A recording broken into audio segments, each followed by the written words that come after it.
Programme ایمان کا بانی۔ پولوس رسول اپنے ایمان کا اظہار اس طرح کرتے ہیں کہ میں مسیح کے ساتھ مصلوب ہوا ہوں، اور اب میں زندہ نہ رہا بلکہ مسیح مجھ میں زندہ ہے، اور میں جو اب جسم میں زندگی گزارتا ہوں تو خدا کے بیٹے پر ایمان لانے سے گزارتا ہوں۔ میرے ایمان کا بانی، میری نجات مسیح۔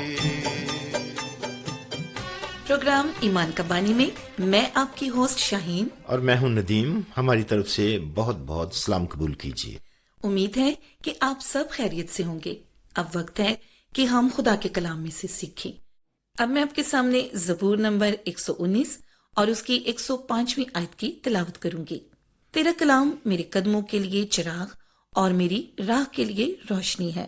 ایسے وقت میں کہ جب شیطان نے لوگوں کی آنکھوں کو اندھا کر رکھا ہے، یہ جان لینا بہت اچھا ہے کہ خدا کا کلام وہ روشنی ہے جو ہمیں سچائی کی طرف لے جاتی ہے۔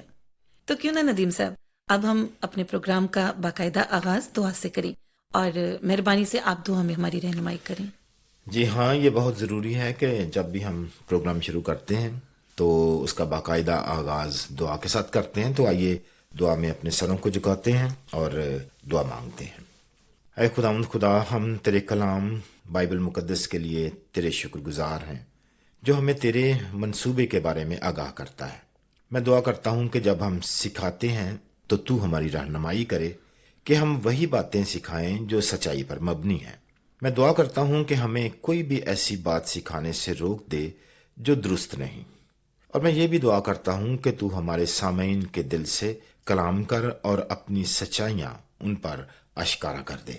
اے خدا، ہماری آج کی دنیا میں بہت سی باتیں ہیں جو انسان کی طرف سے ہیں اور لوگ الجھن کا شکار ہیں۔ ہماری دعا ہے کہ ہمارے سامعین سے کلام کر اور ان پر سچ اور جھوٹ کو ظاہر کر دے۔ میں یہ دعا خداوند یسوع مسیح کے نام میں مانگ لیتا ہوں، آمین۔ ندیم صاحب، آپ کو یاد ہوگا کہ پچھلے پروگرام میں ہم نے 2 تمثیلوں کا بیان کیا تھا جو یسوع نے کھوئی ہوئی بھیڑ اور کھوئے ہوئے سکے کے بارے میں سکھائی۔ جی ہاں، اور ہم نے یہ بھی بتایا تھا کہ تمثیل جس کا مطلب ہے کہ ایک ایسی کہانی جو سادہ اور عام فہم زندگی سے لی جاتی ہے لیکن اور اس کے روحانی پہلو بھی نکلتے ہیں۔ 2 تماثیل جن کا ہم نے ذکر کیا ان پہ ہم پہلے بھی بات کر چکے ہیں، لیکن آپ ہمیں بتائیں شاہین کہ آج ہم کس بات پہ غور کرنے جا رہے ہیں؟ جی ندیم صاحب، آج کے اپنے پروگرام میں ہم یسوع کی ایک اور تمثیل کے بارے میں بتانے والے ہیں۔ یہ یسوع کی سب سے مشہور تمثیل ہے اور بہت سے مرد اور خواتین اس تمثیل کے سبب سے یسوع پر ایمان لے آتے ہیں۔ یہ کھوئے ہوئے بیٹے کی تمثیل ہے اور یہ ہمیں لوکا اس کے 15ویں باب کی 11ویں تا 24ویں آیت میں ملتی ہے۔ جی ہاں، نہایت ہی خوبصورت تمثیل اور خوبصورت کہانی جو اکثر ہم کلام مقدس بائبل مقدس میں سے پڑھتے ہیں۔ مجھے لگتا ہے کہ یہ تمثیل کافی لمبی ہے، طویل ہے، ہمیں اسے آپ کے لیے پڑھنے میں کچھ وقت لگے گا، اس لیے آپ سے گزارش ہے کہ آپ اسے ذرا غور سے سنیں۔ آئیے اب اسے پڑھنا شروع کرتے ہیں۔ پھر اس نے کہا کہ کسی شخص کے 2 بیٹے تھے۔ ان میں سے چھوٹے نے باپ سے کہا، اے باپ، مال کا جو حصہ مجھ کو پہنچتا ہے مجھے دے دے۔ اس نے اپنا مال متا انہیں بانٹ دیا، اور بہت دن نہ گزرے کہ چھوٹا بیٹا اپنا سب کچھ جمع کر کے دور دراز ملک کو روانہ ہوا اور وہاں اپنا مال بد چلنے میں اڑا دیا۔ اور شاہین، میں چاہتا ہوں اس سے آگے آپ پڑھیں۔ جی ضرور۔ اور جب سب کچھ خرچ کر چکا تو اس ملک میں سخت کال پڑا اور وہ محتاج ہونے لگا۔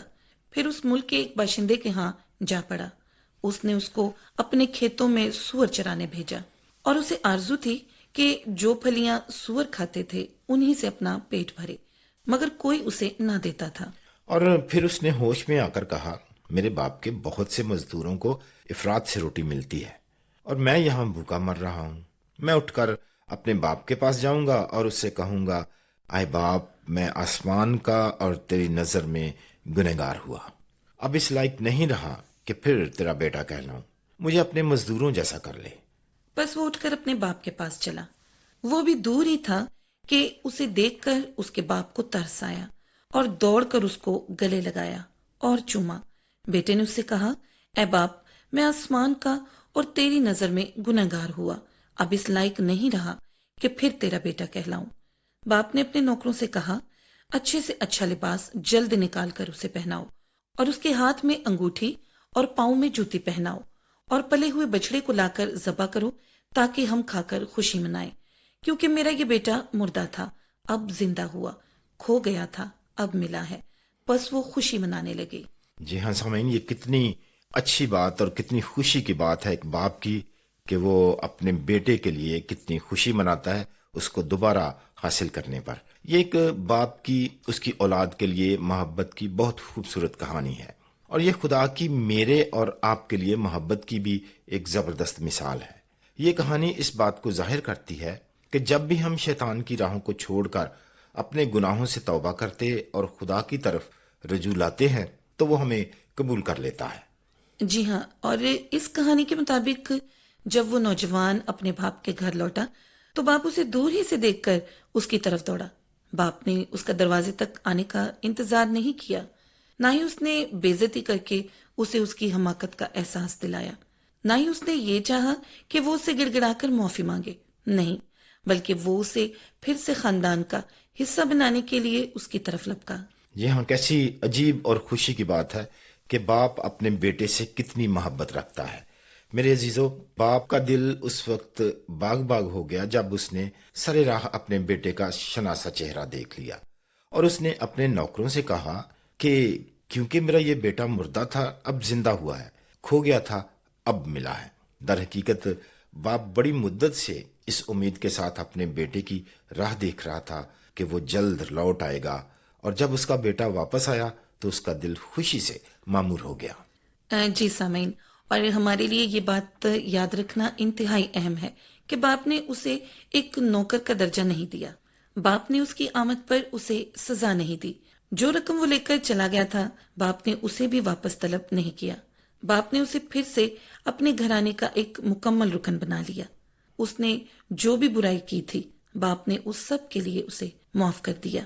اور میرے عزیزو، اسی طرح اگر آپ بھی خدا کی طرف لوٹیں گے تو وہ آپ کو قبول کرے گا اور آپ کے زندگی بھر کے تمام گناہوں کو معاف کر دے گا۔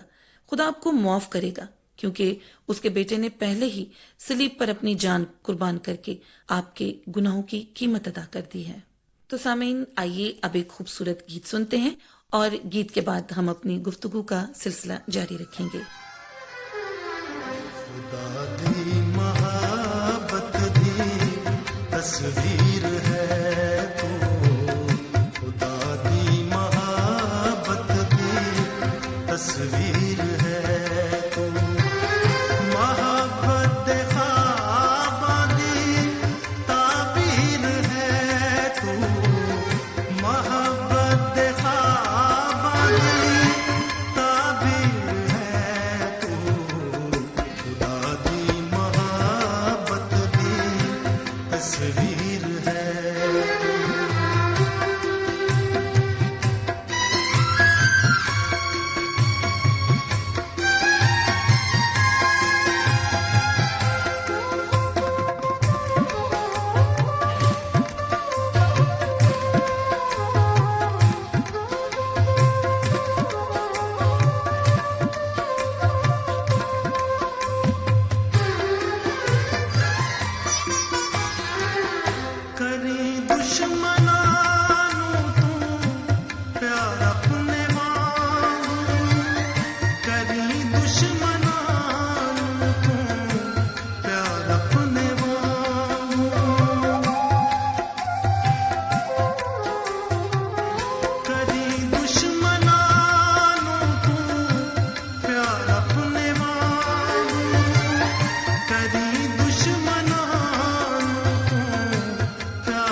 جی سامعین، کتنا خوبصورت گیت ابھی ہم نے سنا ہے جو ہمیں یسوع کی محبت جو اس نے ہم سب کے ساتھ کی ہے اس کا یقین دلاتا ہے۔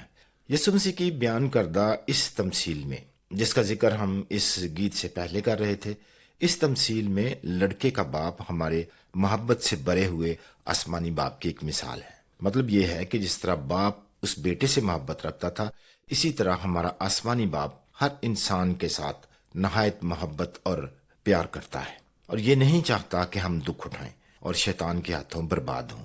اور اس کہانی میں نوجوان اس شخص کی نمائندگی کرتا ہے جس نے خدا سے بغاوت کی ہے اور اسے رد کر دیا ہے۔ وہ بیٹا اپنے باپ کی سننا نہیں چاہتا تھا اور نہ ہی اس کی خدمت کرنا چاہتا تھا۔ وہ اپنے باپ کی فرما برداری کرنا نہیں چاہتا تھا۔ آج دنیا میں ایسے بہت سے مرد اور خواتین موجود ہیں جو خدا کے بارے میں سوچنا بھی نہیں چاہتے، اور وہ خدا کی مرضی کو پورا کرنے کا تصور بھی نہیں کر سکتے۔ جی ہاں، اور یہ جو تمثیل جس پہ ہم غور کر رہے ہیں، اس میں بیٹے کا جو کردار ہے وہ اس سچائی کی ایک بہترین مثال ہے کہ جب کوئی شخص خدا کے خلاف بغاوت کرتا ہے تو وہ اپنی زندگی میں مشکلات کا شکار ہو جاتا ہے۔ بیٹے نے بھی اپنا مان لیا اور اپنی زندگی میں باپ کی مشورت اور اس کی رہنمائی سے دور چلا گیا، اور جلد ہی اس نے اپنا سارا پیسہ بدچلنی میں اڑا دیا۔ وہ دنیاوی چیزوں کی آزمائش میں پھنس گیا تھا، اور اس نے خیال کیا کہ شاید عیش پرستی ہی زندگی کا اصل مقصد ہے۔ جی بالکل ندیم صاحب، اور اسے لگا کہ باپ سے دور جا کر شاید وہ زیادہ خوش رہ سکے گا۔ وہ کہتے ہیں نا کہ دور کے ڈھول سہانے، لیکن بہت جلد اس نے خود کو مشکلات میں گھرا ہوا پایا۔ وہ بھوکا اور بے یار و مددگار رہ گیا۔ اس کا اطمینان اور خوشی جاتے رہے، اور وہ موت اور تباہی کی ڈگر پر ہو لیا۔ جی ہاں، اور آئیے اس اچھی نصیحت پر غور کرتے ہیں جو ہمیں یوحنا کے پہلے خط کے 2 باب کی 15 سے 17 آیت میں ملتی ہے، جس میں یوں لکھا ہوا ہے کہ نہ دنیا سے محبت رکھو، نہ ان چیزوں سے جو دنیا میں ہے۔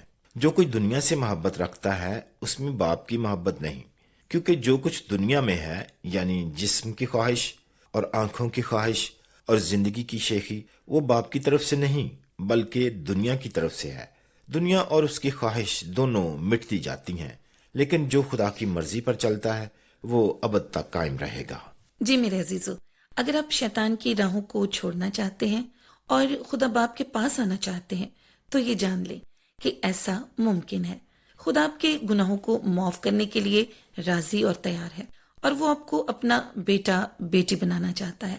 بائبل ہمیں بتاتی ہے کہ خدا کسی کی ہلاکت نہیں چاہتا، بلکہ چاہتا ہے کہ سب کی توبہ تک نوبت پہنچے۔ اور خدا نے گناہگار انسان سے اپنی محبت کے باعث اپنے اکلوتے بیٹے کو اس دنیا میں بھیجا تاکہ وہ میرے اور آپ کے گناہوں کے بدلے صلیب پر اپنی جان ایک کامل قربانی کے طور پر گزرانے۔ یسوع نے ایک لاخطا زندگی گزاری اور وہ ایک کامل قربانی ٹھہرا جسے خدا نے میرے اور آپ کے گناہوں کی مکمل قیمت کے طور پر قبول کیا ہے۔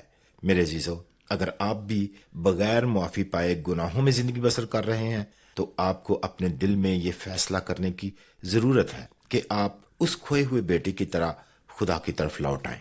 خدا آپ کو قبول کرے گا اور معاف کرے گا اور آپ کو ہمیشہ کی زندگی بخشے گا۔ آج ہی خدا کے بیٹے کو اپنے نجات دینے والے کے طور پر قبول کریں۔ تو سامعین، اب ہمارے پروگرام کا وقت ختم ہو رہا ہے، لیکن اجازت لینے سے پہلے پروگرام کا پتہ نوٹ کر لیں۔